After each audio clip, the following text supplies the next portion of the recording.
Elle a lancé récemment et anime au quotidien une télé digitale dénommée Positive. Merci d'accueillir. Avec des applaudissements, Bertine Ouedraogo, la projecteuse des femmes battantes au Burkina Faso. Elle a bougé et fait changer les choses. Elle a convaincu le monde. Aïe, aïe, aïe, ce sont des mamies comme Blandine Bouddha qui donnent tout un sens à mon combat. Permettez-moi de commencer en vous racontant l'histoire d'une dame qui m'a beaucoup inspirée, celle de Fatimata Boré, une restauratrice à Zignaré. Fatimata a commencé à faire du déguet, du yaourt dans les années 2000. Elle le commercialisait de porte à porte, de boutique en boutique. Et là, elle fait face à d'énormes difficultés. Pas de clients, pas de fonds de roulement, et même pas un frigo pour conserver. Du coup, chaque fois, ça se gâtait, puisqu'il n'y a pas de clients. Mais elle recommençait. Femme de pasteur, elle est victime d'injures et de moqueries. Mais en 2018, quand je suis allée interviewer Fatimata Boré, elle avait à son actif 3 restaurants, une dizaine de jeunes qui travaillaient pour elle. Et parmi ces jeunes, il y avait des filles mères et des jeunes en situation difficile. Et ce n'est pas tout. Fatimata décide de former des jeunes en situation de rue et des jeunes vraiment qui sont dans des situations difficiles afin de leur permettre d'avoir une activité rémunératrice de revenus. Son mari, qui était pasteur, et on sait tous que la plupart des pasteurs dans les villages ne travaillent pas, se consacrent à la prière.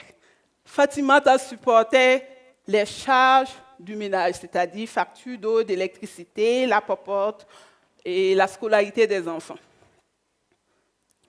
On voit là que Fatimata est un bel exemple de réussite et qu'elle a bien su un impact positif sur sa communauté puisqu'elle accompagne de façon différente ces jeunes. Mais si Fatimata est arrivée là, c'est bien sûr parce qu'elle s'est battue avec courage, détermination et on va dire passion.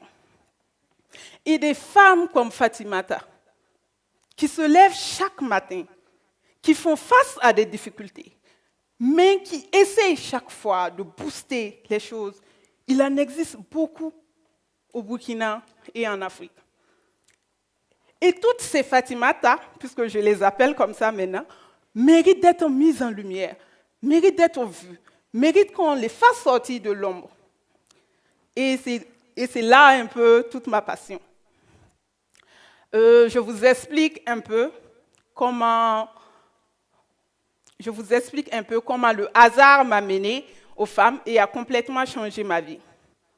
En réalité, depuis la faculté de droit, j'ai toujours aimé les questions de droit de la femme, de droit de l'enfance. Et sur ma page Facebook, j'aimais beaucoup parler de tout ce qui est dans le domaine de la promotion du genre.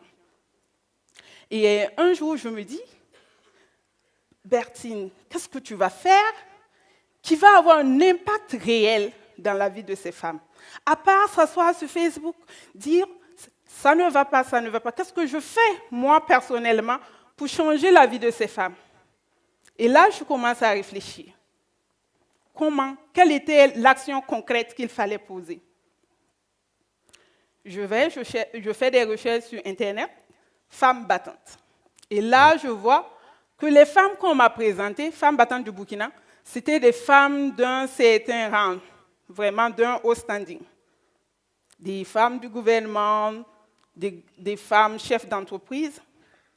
Et là, ça m'a automatiquement tiqué, parce que moi qui suis passionnée des femmes qui sont dans le milieu rural, je ne voyais pas du tout la source, je ne voyais pas ces femmes-là dans les médias.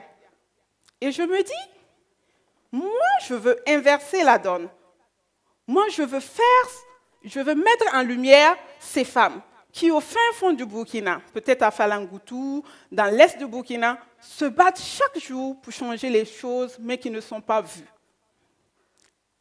Et là, je me dis, mais comment j'allais faire, puisque je suis étudiante? C'était vraiment un casse-tête. Et je me rappelle que ma plus grande force à l'époque, c'est mon compte Facebook. Parce que sur Facebook, je parlais trop et les gens me connaissaient. Et là, je dis, mais voilà une belle opportunité. Je vais faire des articles qui décrivent le parcours des femmes entrepreneurs. Pourquoi des femmes entrepreneurs? Parce qu'en temps, je me suis dit, mais si nous, femmes, nous voulons atteindre l'émancipation tant voulue, il faudrait aussi qu'on ait une certaine autonomisation financière ou économique. Donc, en grosso modo, je me spécialise dans tout ce qui est entrepreneuriat féminin. Et je décide alors de faire des portraits écrits. Je me rappelle que je suis allée à Kaya. Ça me tourmentait toujours. L'idée était dans la tête. Et je me lève, je pars au marché, je rencontre une vieille dame. Je lui dis « Bonjour maman ». Elle me reçoit. Je finis de payer les légumes. Je m'assois et elle me dit « Ah, ma fille, pourquoi tu t'assois ?» Je dis « Ah, maman, moi je voulais vous parler. Je voulais faire quelque chose, mais je voulais voir si vous allez apprécier. » Et c'est comme ça qu'elle a accepté l'idée. Et j'ai écrit sur elle pour la première fois sur Facebook. Et j'ai pris l'engagement ce jour-là de toujours faire des articles de femmes entrepreneurs. Et vraiment, c'était le début d'un voyage avec ces femmes.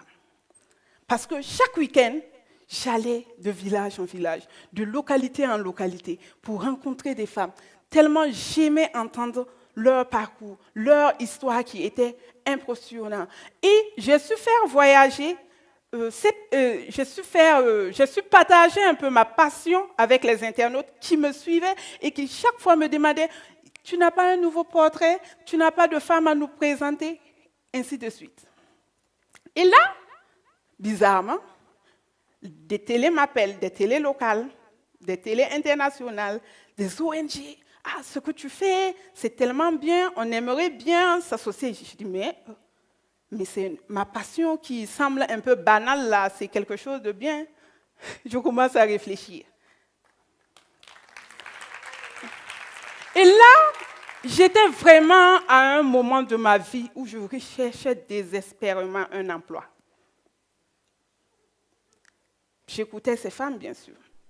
Et à un moment, je me dis, mais tu entends des parcours impressionnants. Des femmes qui ne sont pas allées à l'école, on l'a vu comme Mamie l'a dit, mais qui aujourd'hui font de grandes choses, font de belles choses. Alors je me dis, si telle femme a pu le faire, pourquoi pas moi qui ai un bac plus 4? Là, il faut que j'essaye, je vais entreprendre. Et c'est comme ça qu'en m'inspirant jour après jour de ces parcours de femmes, j'ai pu créer mon entreprise.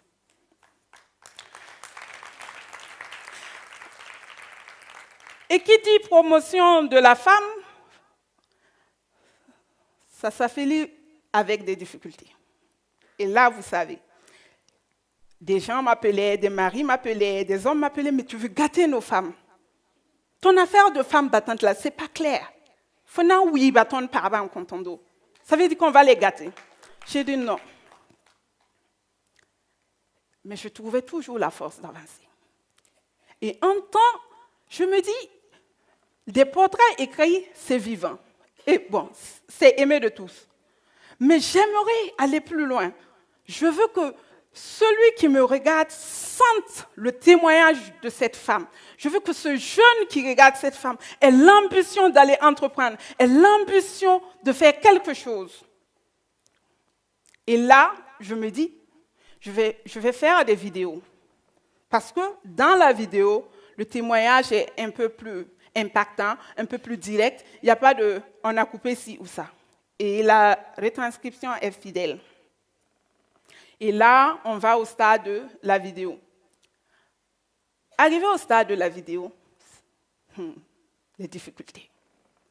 Parce que, ce que je ne vous ai pas dit, avec la première femme, ça a été avec mon téléphone portable et mes 50 mégas. Donc, je n'avais rien investi. Je faisais tout avec mon téléphone. Quand je me lève, j'écris. À la limite, les dépenses, c'était un peu mes frais de voyage que je faisais, mais j'étais tellement passionnée des voyages, du tourisme, que je ne ressentais rien. Arrivé à la vidéo, il faut payer du matériel, il faut produire, il faut réaliser. Alors que moi, je suis diplomate de formation, hein, je ne connais rien dans tout ça. Et c'est la partie où Dieu m'a manifesté sa grâce. Il m'a dit, va t'associer avec tel ou tel. Je suis allée courageusement à l'ISIS, sans argent. Je suis allée, je dis, tonton, voilà ce que moi je veux faire pour les femmes. J'ai ça à cœur.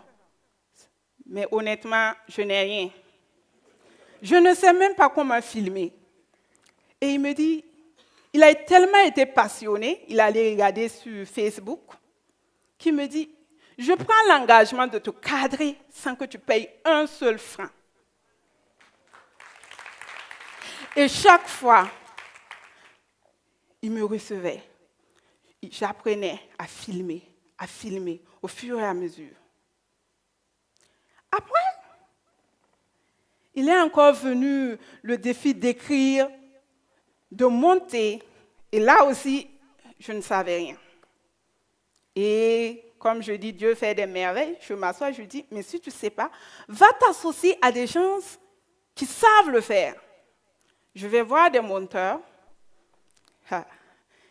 Je les explique encore. Voilà ce que je veux faire pour les femmes. Ils sont éblouis et ils décident de monter gratuitement mes vidéos. Et je les dis merci. Pendant ce temps, il y a des gens qui m'écrivent de partout pour me dire « Bertine, mais tu travailles dans une organisation, tu travailles pour quelle télé, tu fais des merveilles. C'est pas possible. Toi, tu ne peux pas faire ça comme ça. Tu n'as rien. » J'ai dit « Et pourtant, c'est moi qui le fais. Avec mes propres fonds. » Et j'ai eu même à dire à quelqu'un « Bon, tu te moques de moi, mais en réalité, je suis mon propre boss. » Et c'est un peu comme ça. Et aussi, souvent, il m'arrive de désespérer carrément, pour ceux qui me connaissent, de me dire, est-ce que je vais arriver? Parce qu'en réalité, c'est un poids lourd que j'ai. Est-ce que je pourrais? Je veux faire ça pour les femmes, mais est-ce que je peux? Parce que quand je vois les grands et que je me regarde, je sens que je suis un peu loin. Mais je réfléchis. Je dis, bon, moi, mon petit argent que j'ai là, je ne vais plus payer caméra, je ne vais plus payer micro, je vais le laisser comme ça. Moi aussi, je veux porter de belles habits comme les autres femmes. Mais chaque fois, il y a une voix qui me dit, Bertine, n'arrête pas du tout. On a besoin de toi. Quand je pense à ces femmes qui me disent, j'ai pu vendre mon produit à l'international parce que tu as fait un reportage pour moi, ça me va droit au cœur. Quand je pense à toutes ces mamans qui m'appellent femme battante, ma fille, tu es où? Ça me fait droit au cœur. Ça me va droit au cœur. Et là, je me lève le lendemain, plus armée, plus dynamique, plus inspirée et plus positive, comme j'aime le dire. Parce qu'en réalité, j'ai compris que je ne pouvais même pas ne pas faire ça. Je l'adore, j'aime faire ça, j'aime mettre les femmes en valeur. Et là, je suis qu'en réalité, c'était ma mission. Même quand je veux arrêter, je ne peux pas. Alors, c'est ma mission sur Terre.